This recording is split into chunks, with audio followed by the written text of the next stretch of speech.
Kind of wanted them to step up and show us they could go toe-to-toe with some of the greats. But still, this one on Mirage, and we are off to the races, ladies and gentlemen. Mad Lions here kicking things off, as we'll see Heroic very quick towards middle. They're going to be stampeding up towards short. It's going to be Acor with the USP. He's got a couple of opportunities here, but they are going to elude him for now as three players make their way towards short, isolating Bubsky. He's in a lot of trouble here. Hunden, he needs at least a kill here. Nothing would not do at all as they surround him. It looks like the round might be over at this point. Heroic, very clean plant, and it's going to be a 5 versus 3 with no kits. You might even save the armor at this point. It's not really looking too great, as that's giving them an opening at least.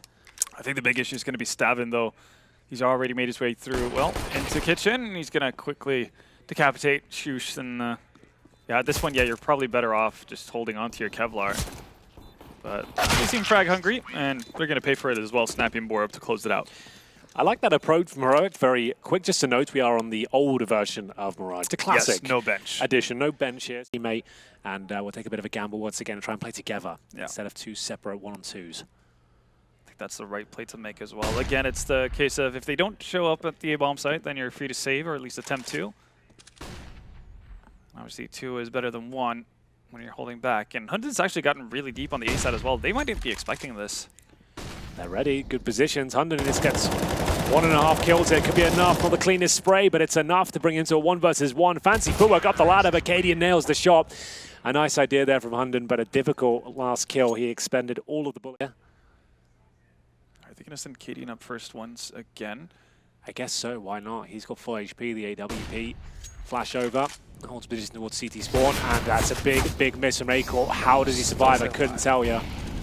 He's got good teammates. This is another one as well, and that allows for Cadian to get into the fray of things.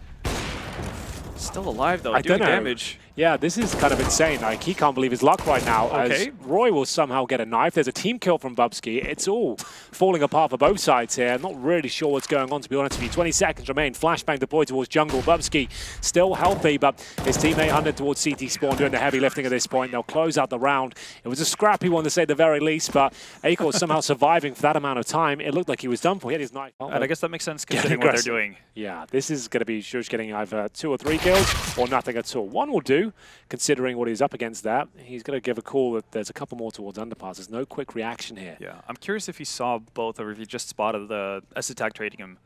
I think that would have been a bigger call, I guess, at hand. But S-Attack actually, yeah, pushes back up. He's going to get punished for it. Snappy's still around, though.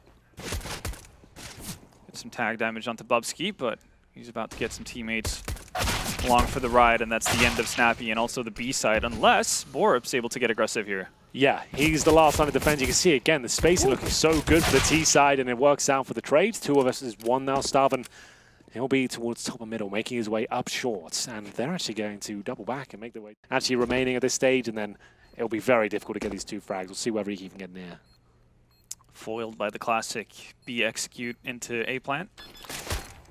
Yeah, he knows where Roy is, but he has no idea where Hunden's set up right now, and he's going to feel the brunt of of Hunden's pain, I guess, in the back of his head.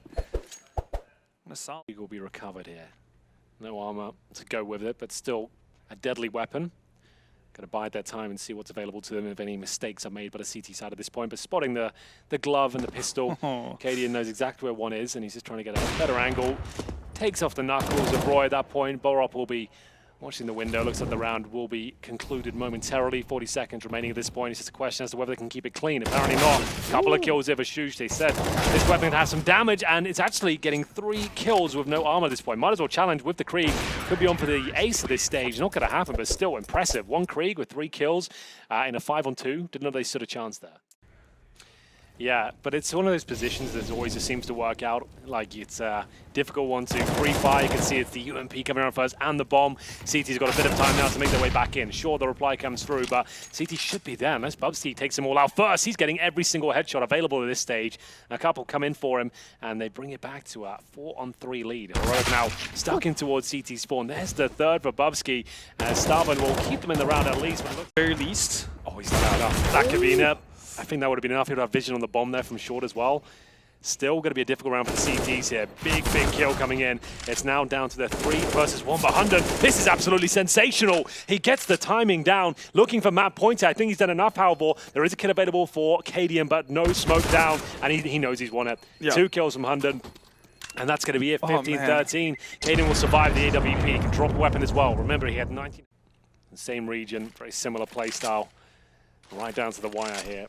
Getting into round number 29. No damage inflicted as of yet.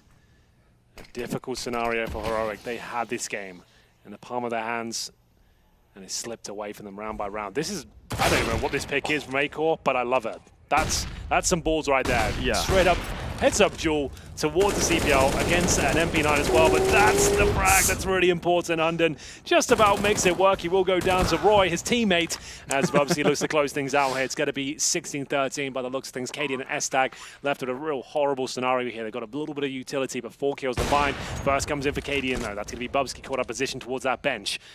Towards the B apartments position, the MP9 comes through, but Cadian needs to find another opening here. Needs to give him some space as time ticks away. We're at 20 seconds on the bomb right now. It looks like it's too strong of a setup for Mad Lions. It should be coming to its logical conclusion any second now. Cadian fighting 2 for now. It's not going to be enough. So we will be having Heroic starting the CT side. So an asset for them, but a quick approach as they nade out the door. Going to be Molotoving potentially towards main as well. We'll see if they want to try and dive down the vents. Flashbangs coming through the smokes, looking very efficient indeed. No choice for the CTs to try and drop down here to take a bullet to the face. Snappy down to 6 points of health. We are off. Yeah, and a lot of back and forth from Mad Lions, but eventually they're going to decide to push into that upper bomb site. And S-Tag from main doing a whole lot of damage. 2 for 1 in favor of Heroic so far. Make that 3. S-Tag just won't be stopped until he's done a significant amount of damage onto Bubsky as well. He's now all by his lonesome. Cadian and Snappy to find. Snappy was just the one to take the initial contact, down to 6 HP on ramp. Oof, but has gotten into a nice little corner to find Bubsky trying to rotate out from Squeaky. A much needed round. Could have very easily spiraled out of control for themselves if Snappy fall. Come through. 50 seconds on the clock here, focusing towards round. Snappy probably gets 1 out of this. He'll do well to get 2. There's the first and the second, so he did well. So that's what he needed. Cheeky position there with the MP9. Remember that one for your games at home. Staggers them enough for Cadian to get down as well into a solid position. Again, this is a spot where he should be good for at the very least 1. Yeah, it's one of those positions where, like, it's a one and done, but at this context, like, that's all you really need. You want to slow them down. 20 seconds on the clock. There's the frag. That's enough. Right. Well played. That was a massive investment for Heroic there. All in on the... God is joining us. This is our Group A elimination game. The second map of the best of 3 with Mad Lions. Resurrecting the first map. It was their pick on Mirage. It looked like they were actually going to be beaten out of it when they were down 9-6, but overall managed to come back in a very convincing manner. Very slow tactical play, as you'd expect from these 2 teams. The AK on top of the hut there. Bubsky just pieces out. He's fine. He's got the advantage. Doesn't want to risk giving away another rifle here. That's a 3rd round in a row. He's been able to just sneak out somewhere. Yeah. It's the weird timing as well. The AK player just didn't have the weapon drawn. And Bubsky wants another go at this one towards Apple. He's actually fooled me once. Yeah, he's actually got right behind him here. Smoke elude him? No, it does not. 2 kills, AK down, 5 versus 3. His teammates all over the place here, going to be swarming towards the bomb site. I think they're down towards lower, which they are. Another kill for Bubsky. He really is getting it now. He's starting to feel it. That zone, everything's connecting. Very good for Mad Lions. Like, you got 5 rounds early on the T side of Nuke. Sure, it's recoverable from Heroic, but not a position you want to be in after winning the pistol as well. Yeah. In their kind of matchup, I think Heroic managed to get a 10-5 CT half. And obviously Mad Lions managed to clips that and get 6 T-side rounds. So they're kind of already on schedule. It's a great job from Savin. Snappy chimes in as well. And Bubsky's the only one to actually get on the board in that round, but he does pretty well for himself, finding 3. Still gets 3, like, significant damage. Like, those rounds, that will happen sometimes on Nuke. Like, you're just trying to surprise and change the pace up of Pounce. Spam potential here. And there was such a great start from Mad Lions. It forces so much out of the CTs. Yeah. And we'll see whether Bubsky can get through once again. Nice work from Borup, though.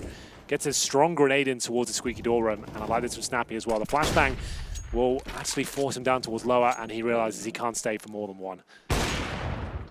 Second guessing himself. That doesn't allow him to actually get a deep position on the lower bomb site. Borup, though, with that vent dive earlier, is going to be in position to at least get 1. But yeah, as soon as the rotations come in from Heroic, it seems like Mad Lions are fully aware of the blueprint that Heroic has for retakes. They're throwing everyone they can towards Borot's position, knowing he's low at this point. Hunden's like, I don't want to commit to this, but it's worked out nicely. Double spray down, and that should be yet another round. No one really popping off on the heroic side. We'll see if they can win this much-needed pistol going to the first round. What a wildcard Bubsky was, that entire T side. Which makes it difficult to play if you're heroic. Now, well, similar tempo for heroic here on the T side, straight on into ramp, and well, walking about, it's not going to do Roy any favors at all. They might not be expecting Acor here. We'll see if he tries to deny the bomb plant. Yep. Oh, that's so sick. This could be big. Acor actually buys a little bit of time now. Very precise headshots. Denies the plant, and this is the kill. Bubsky coming to life once again as he gets yet another headshot. Needs to close the door here. Things getting very scrappy indeed. But he has done enough damage. It's God Hunden waiting on the other side by Decon. They'll swing on him together, and unfortunately, he can't react to that one. But what an effort there. Acor especially. Ice cold. A little bit curious. I was about to say, you can't close the door from the other side. Yeah, it looked Bubsky, like right? a bit of panic going on there. Some heads spotted, but nothing really comes of it. Oh, timing's just off for Acor in so many ways. Yeah, that wasn't really ideal. The Krieg taking him down there. Nice early advantage for Heroic here. Down but not out. Still 1 minute on the clock here. You can see them actually working very effectively now with the buddy system in place. Walking towards the warehouse together. And first kill for the CT side. It's Hunden. And that's Starvin. That's actually got them prime real estate on the map there. Yeah. Full lobby control, knowing they're all going to be outside at this point. Same recipe as last time, right? You give up yard control completely. Maybe not by choice this time around, but you have a backup plan as to how you're getting back into the round. Dangerous position here for shox. Gets the first kill, and he knows the second player is going to be here. How does he get away with that? Oh, wow. Insane. 1 versus 1 now. Bubsky. Oh my God. He's just going to straight up face this. That's incredible play from Bubsky. And this is the 1 dig. Oof. It's not quite, but still gets the frag. That could have been the round there and then. No weapons recovered until now. The M4A4 for Borup. They know exactly where he is. He gets the first. Needs to find the second. Not going to happen. That was the force, but at least the bomb goes down. But it is going to be 15-7 now, as shox will give us a bit of showmanship here towards the upper bomb side. I think he asked Acor, like, where's the op? Without realizing that Acor did some trickery and he sure he away, didn't that's actually. Right. Yeah. There it is. You're right. So they do manage to get it in his hands eventually. And obviously plenty of time to defuse the bomb. So 15 rounds, as you said, for Mad Lions. Series point. Elimination point for Heroic. Ugh. 7 or 8 rounds, I should say, just to find overtime with. But Acor is posted up pretty passively in lobby. Question is if Snappy's actually going to be able to clear this. Oh, the timing, though. Okay. That works out perfectly. Gives away his position. He still has time to really make movement just about anywhere on the map from this point on. So Bubsky's not really moving anywhere. Yeah, he's holding the hub right now, and it's going to be a ladder approach here from Snappy. Now, this time passed, Bubsky will start to doubt his position. In a few seconds, you can see him focusing towards main now. Doesn't really have much information, has to push through, knowing he's vulnerable towards that heaven spot. Goes towards lobby, at least confirms that this position is clear, but now has no real information as to where Snappy resides. Doors open as well. Oh, who comes out on top here? The timing is brilliant. There it is. Will be Bubsky to find the killing.